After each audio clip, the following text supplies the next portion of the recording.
Well, the man on screen is the superstar, Eric Silva, with 1 3-pointer and 11 points all up with an explosive burst of accuracy in the first quarter. And he's marshalling his troops now, and so he should be, because Brazil have bounced out in exactly the way you want when you're starting off in the campaign and you're the underdogs.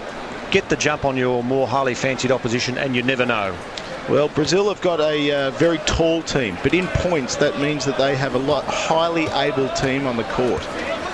Their three main players are all 4 points, and they have 2 1-pointers working with them, which equals a total of 14 points. That's what you've got to have, and here we go with Eric Silva, who starts the second term the way he finished the first. He now has 13 points, and it's 26-12.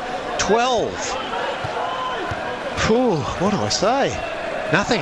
You can't, I tell you. We just need to get a bit of rhythm, a bit of patience. Troy's got the ball. But this is a wonderful start by Brazil. Let's be honest, they are playing sensational hoop as Everson gets 2 and moves with his personal tally of 4, and it's 26-14. Look, that's what we can do. We can take our time, get a bit of patience. Justin can size it up and get a controlled shot away. 2 points. We're back in town. Well, almost. Well, in Beijing, if you're in town, you could be anywhere, because there's 16 million people in town. And there's a bit of hacking going on. The basket won't count. Referee walks across and will do a bit of chin wagging. We see the Australian player Sean Norris there having a chat. This is Ty Simmons, and here's another 1-pointer. So on court we have Brendan Dowler, who's 1 point. We have Ty Simmons, who's 1 also, and we have Shawnee Norris, who's a 3-pointer, and Justin Everson and Troy Sachs are 4.5. Brazil lead 26-14. Margin is 12, and they have the ball. Broca, not this time. The rebound was good from Norris. Norris scurries over halfway. Now, who does he find? Who does he look for? Who's loose? Sachs is loose. He's got it. He doesn't make it. It's bad luck. He was close. Confidence from even a superstar like that is important. You can't just switch on and off. And now it's catch-up basketball with Brazil. Holding sway, early stages second term, the lead is 12 and the shot clock is under 10 seconds. Good defence by the Australians. Nunes won't make it. Sachs got a rebound, and away go the Rollers. Away they go. Here's Norris. That's off the glass, and he's got 12. So he's got 12 and Everson's got 4, and Bob's your uncle. There's no one else has scored. I tell you, that's called transition basketball. If we're going to win, I want to see all of that, where we're making layups for 50% of our shots, because we will win the game. Comments from Nick Morris, who of course has been a superstar with the Australian men's wheelchair basketball game for many years, knows his stuff. And Sachs glares at the referee. Is there a worse glare than Troy Sachs looking at you? I've seen that a couple of times actually, and you don't want to see it at you. But that's his intensity. His biggest problem now is if he gets a third foul, it isolates the options that Ben Attridge has to put him on the court later. True. If he came at you in a laneway, you'd give him your mobile phone and your wallet. You wouldn't even think about it. Let it be gone straight away. And there's a bomb, and there's 2 more. And guess who? Our man of the moment, who continues to dominate now. That's Eric Silva. Has 15 points, and it's 28-16-12 the difference. Underneath, the Australian, who thought that he might have got hands on it. That's Norris. Thought there might have been some chipping, but he got it anyway. So it's back to a 10-point ball game. What's he racked up, Walsh? He's got 14 points. I tell you what, he's not too far off our mate from Brazil, who's hitting the points as well. So we've got 2 players on each side who are dominating the boards. Absolutely. And here's one of them now who's got it. The only difference is I reckon we've got a bit more depth of other people who can step up. Well, I hope you're right. This time the shot is a little wayward, and Everson drags down the board. Well, that's 2 turnovers now for Brazil, so the tide's starting to turn, and we've just got to convert them. Everson, he thinks about going all the way. Oh, off the glass. Yes, sirree! Troy Sachs, you were going to fall and you were going to slap your body on the pine, but you got it away in time, big man. That's why the boy can play. That's why the boy can play. That's why he's one of the best ever. He knows how to play. We've just got to keep his passion controlled. Yes, and his foul count down. He's already had 2. Fouls in basketball can be horrendous. There's also, if you're playing against the opposition like Silva Sandoval with 2 points, that was pretty classy. Back to an 8-point ball game. This is what you like to see, a tight contest, a good crowd, a hostile crowd. And I say that, and I'm tempering my comments by saying a crowd that are involved in the action. They are. Look, this is a predominantly Chinese crowd, but at the end of the day, they are witnessing good basketball. And I might add, 99% of these people have never seen people in wheelchairs do this ever. Yes, well, there's a massive respect from a very, very warm and friendly country for what has taken place in the Paralympic Games. So overwhelming has been the response for athletes from all of the countries competing in the disciplines, including the one that we're watching now, the wheelchair basketball. Nonchalantly, Everson has control, dribbles, flicks it up and in. That was so smooth. He's got 6. It's 30-22. What can I say? You want Justin Everson 15 foot from the basket with no pressure, because he will lead them. That's the second one he's done in this quarter. The lead at quarter time was 12. And there's a possibility underneath for 2. It's all the way with Hiliberto Roca. He's got 4. So it's back to a 10-point margin. And he's a one-pointer, so he's the most disabled on court, but he's playing very well. Now, just for those who are not aware, you're talking about the most disabled, and you're talking about who can be and who can't be on court. So we'll talk it through after this play. Sure. Everson for Australia. Sachs rushes through. Everson makes it anyway. He's got 8 points. It's 32-24. On court at any one point in time, you have 5 players. Each of those players has a ranking according to their level of disability. Troy Sachs sits in a wheelchair and he has a leg amputation, but he is as able-bodied as you sitting in the chair. Whereas somebody like Sean Norris, Michael Harnett or Tyke Simmons, they're paraplegics and they have a lower level of movement. So all in all, those 5 players must equal 15 points, ranging from a one-pointer up to 4.5. So basically, you can't have your best players on court all the time. You can't. It promotes having a lot of different levels of disability on court. Otherwise, imagine 5 Troy Saxes on court. Well explained. 32-24, 8 points the difference. And Brazil, who would have been outsiders for this game, as Sachs tries to get a rebound, couldn't do so. There's a slap. There's Sachs, has hold of the ball, does well, hands it off nicely. Here's Everson. Everson sitting on 8 points, starting to get warm. The fingers are getting hot. Everson, there's the pass. Michael Harnett had it, lost it, got it again. Here comes our man Norris. Ooh. He got mugged on the way through. He'll go to line for a couple. And just to tell us too, Nick, about going to the stripe and shooting, about the difficulty as when you are in a wheelchair in terms of balance and ball control and all that sort of thing. Look, to be honest, from a wheelchair basketballer's point of view, the ring is the ring.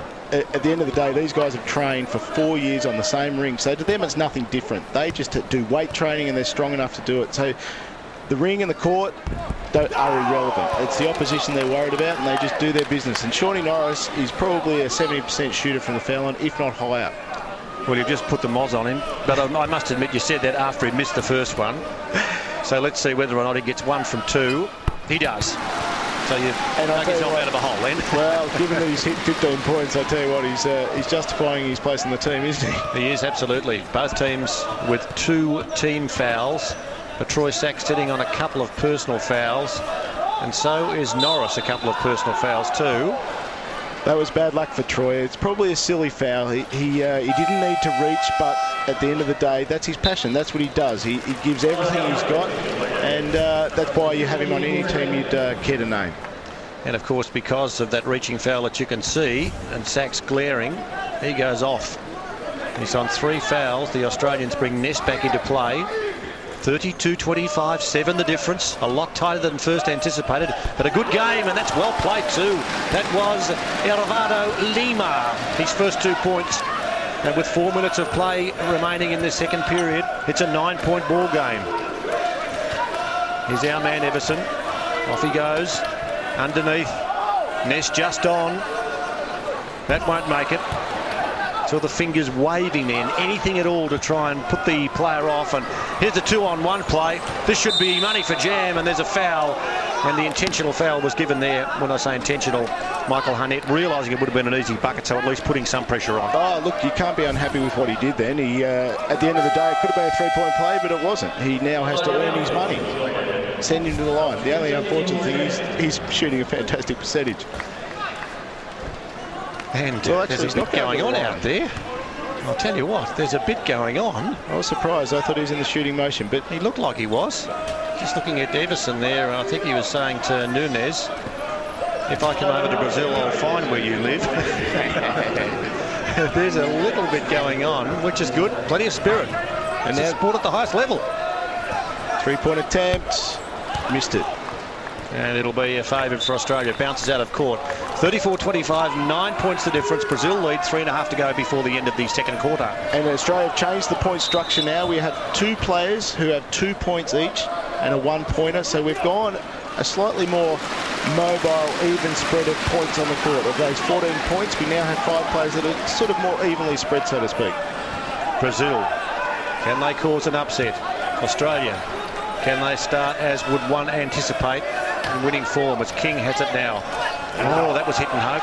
That was a very, very, well, unfortunate pass to say the least too, because opposite hand easy too, and that hurts Australia big time because the man who got it was Nilton Pessoa, and the margin now creeps back over double figures to 36-25, and that was an errant pass.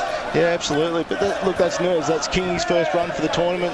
Once again, these new players that come on, they've got to go right from the word go. That's international basketball. If you're not on, that's what happens. Another turnover.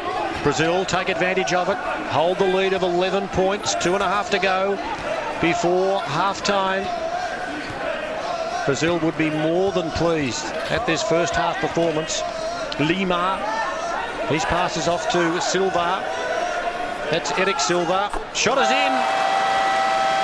Shot is in. 17 points. 38-25. And we have 2 minutes of play remaining before half-time.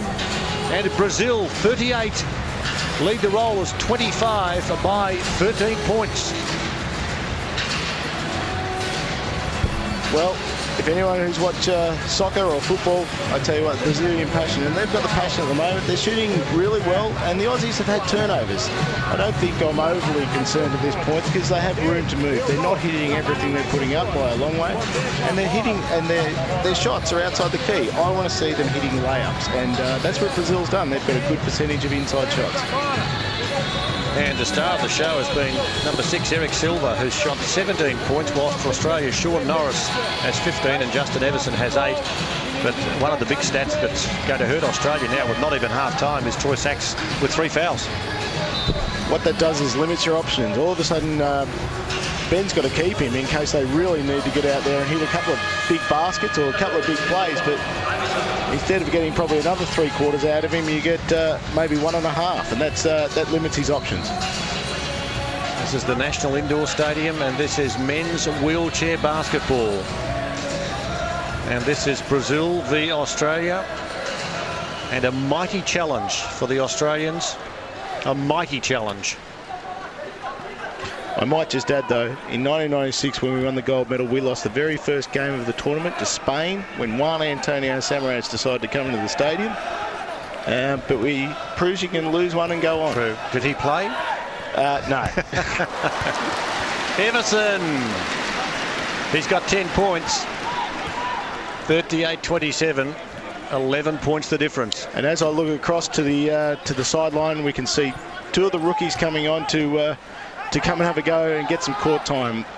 Brett Stibners and also... Now, I saw a slap, but was that against Sachs or Everson? I don't know.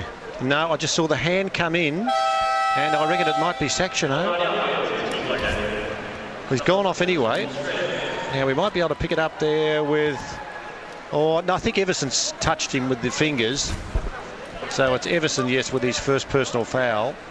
So Tristan Knowles, Brett Stibners, and Grant Meisens, Michael Harnett. They're the 3, rookies, so to speak, on the team. This is their first Paralympics. How good would they be feeling right now? Oh, they'd be buzzing, I tell you what. I don't know about them, but I always got so nervous I was almost sick before a game. You remember your first one, as we have Eric Silva getting his 18th point, and it's 39-27. Yeah, absolutely. You were amongst superstars, and you trained hard for it, but you can't believe you're here. Brazil lead by 12 points. Australia the chance. Knowles. Brazil with the ball. They lead by 12. At quarter time, they led by 12, so they have maintained the advantage. There's a big bomb for 3. It's all there. Was he actually passing? And there's 2.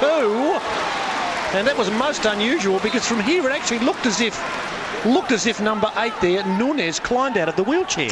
He didn't climb out, but he only had 2 wheels on the court, and the other one was about a foot in the air. So he was almost 45-degree angle, and that's what makes him the great player.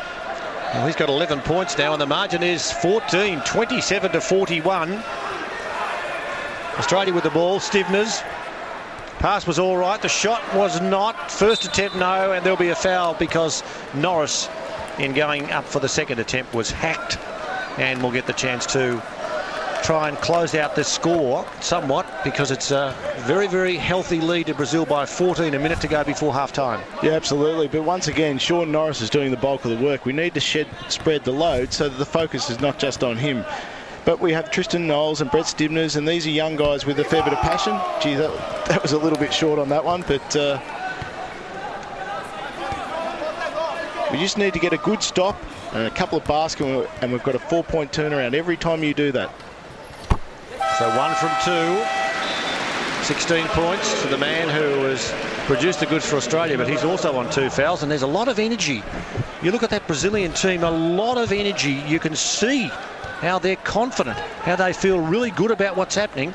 So they should be. They lead by 13 with a minute to go before half-time in this men's wheelchair basketball match against the Rollers. And they almost increased that lead, or they should now. Second effort is good. 13 was there. Leonardo Morando. He was there for the board and then the easy 2. And just between you and I, people standing up at home, I tell you what, you would almost be the same head height. He is huge. He's a big man, all right, isn't he? He's a massive man, and he can shoot a basketball. Yeah, as was seen then, 43-28, 3 handfuls the difference. Morris bombs away, it flips out. There's the man we're talking about. Can you hear the song Miranda? Oh. He's got it down, they go. There's a whack. And there'll be a regrouping of the body from Sean Norris. So that was a no call. Basically, the ref more or less implying it was your own fault. Let's get on with it. He tumbles and hits the pine in a hurry. Brazil 43, Australia 28, 15 points the difference. A shot before half-time, and that's all there'll be. Here's Morando. Doesn't want to shoot the ball. Off to Lima. Lima to the go-to player in Eric Silva. Silva has 5 seconds left. Pings away, and it's in. It drops in. What a super shot right on the buzzer. And Eric Silva will cart a personal tally of 20 points over to his coaching staff, Itamar Silva and Silencia Silva Santos. At half-time, it's Brazil 45, leading Australia 28. The margin is a very healthy 17 points.